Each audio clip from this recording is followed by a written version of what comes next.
I am the author of the Master 2000 in the internet.com,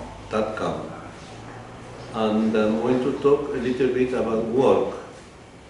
So somebody asked the Master, who didn't have anything to do, somebody who didn't have anything to do and have heard about work and that type of endeavor and its exploits, and was curious to find out, asked, and what about work, Master? How can you tell us about that? Had his curiosity satisfied by the Master saying, have you been told as a child that you will make your daily bread like the lilies on the field or the birds in the skies, who do not harvest and do not tend the loom? It would have been different. But instead they brainwashed you with the idea to make your daily bread with the sweat of your brow. Well, what can I tell you but that it will be done into you as you wrongly and foolishly have been told, while others have been taught to make their daily bread with the sweat of the brow of the others. Those were the smart ones. With teaching of that kind, it's very understandable the reason why you have such a laborious, busy, and unproductive life. With this mania of work and the morbosity of it, you are ruining the planet. You are fanatics for work, zealous workers, and you are so obsessive that it has become an addiction for you. And you are so selfish also that you do not want to give other people a chance to share your work. That's why there is unemployment. If you will share your work, you will work less hours and you will accomplish more for sure. The workers' poor have become so extravagant in their ways that now they are spending their time looking for work. Unheard of. Weeks, months looking, it is obviously has reduced the production of some countries to the point of crisis. This lavishness laid upon them has impacted society, crippling production and squandering its resources to a climax of unknown consequences. Since if everybody will be looking for work and nobody will find it, where is the solution to this puzzle? To have to work is a misfortune, but to have to look for work is a calamity, to say the least. Work should come into your life as a pleasant surprise, given to you in a silver platter, nothing you should look for or plan for yourselves. Should arrive into your lives like a present from heaven, unexpected, fall into your life like a bounty, something that you will do because you like it and not because you have to.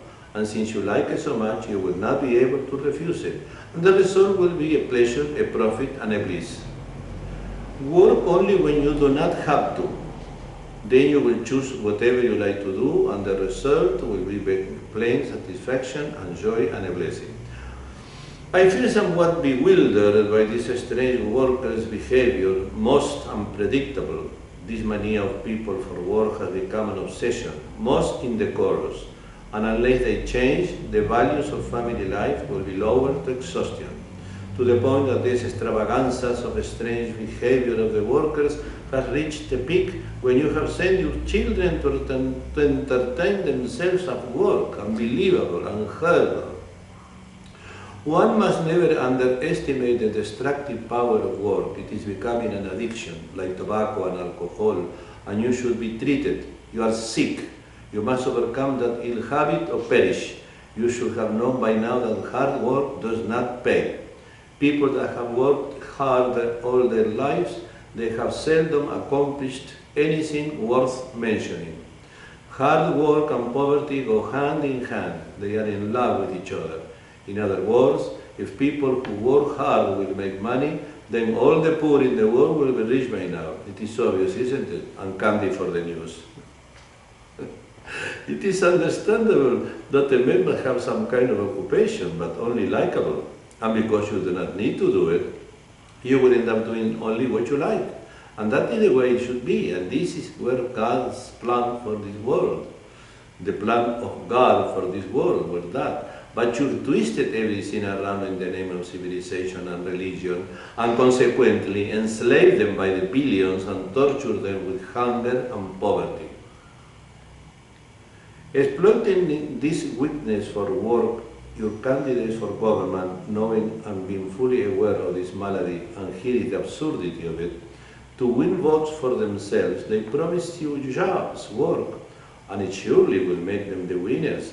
If you like to hear something more preposterous and ludicrous, I don't think you will anywhere else in the whole universe will hear such a thing. Extraterrestrials watching you and what is going on in these planets must surely think of you as deranged. It will be very understandable that you will be voting for somebody that offers you vacations and little work, if any, but voting for somebody that offers you work and plenty of it, you are completely insane. There is no cure for you. Unfortunately, the pharmaceutical companies, these big giants of progress, have been unable to discover any kind of concoction for this malady. You are lost, cursed. There is no cure known today. It is worse than AIDS, because you will not die from it, but it will enslave you, and all because the sickness of your poor and underdeveloped brain, if there is any left. And that's all God have mercy on you if He can and is able, and I doubt it, and goodbye. Let's say some quotations. What about time? Ignorance is the virtue of the poor. If poverty has no virtue, they have nothing else. Work only when you don't have to. If you do, better you do. Look at the horizon and evolve if you can. Had the monkeys have to work for survival, we will still be monkeys. They wouldn't have had the chance to evolve. They say that work is healthy, so let the sick work to have a chance to get better. Only when you enjoy doing nothing, you are bound to do something good. Work has become a mania of modern society. And if you do not like what you do, just don't do. That will do, I assure you. To the poor, work is like a magnet. They don't have to like it. They will be pulled into it. Work has become an addiction, like tobacco or alcohol. If you are sick, and sickness of any kind is not a blessing, but a curse, and extremely unbecoming, you must see a doctor immediately.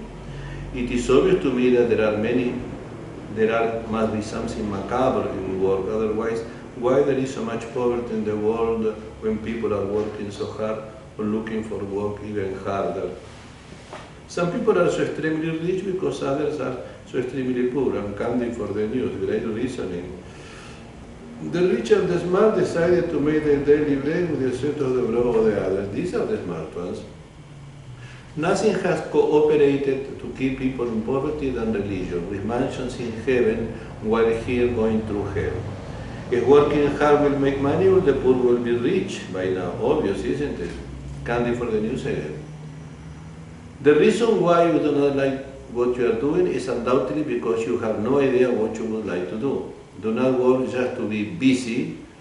That is very dreadful situation of the creation. Work because you like it, because you want it, and never because you have to. And no. As long as corporate America can have a ball with work, the poor will merrily dance. I hate looking at people working hard. It gets me exhausted. The poor are so proud of working so hard that it makes one realize that they have no sense of modesty whatsoever. Work job is never good for oneself. That's why the rich feel so generous giving it to somebody else. The poor work hard to go nowhere, and the very poor work harder to go nowhere but farther. Advice to the poor: before you go to work, think. Do you really like what you are going to do? No? Then don't do it. Quit your job. And think. Don't worry. Your brain will not explode. There is no powder keg in there. Sorry to say. And goodbye. I believe my 10 minutes are over. Bye.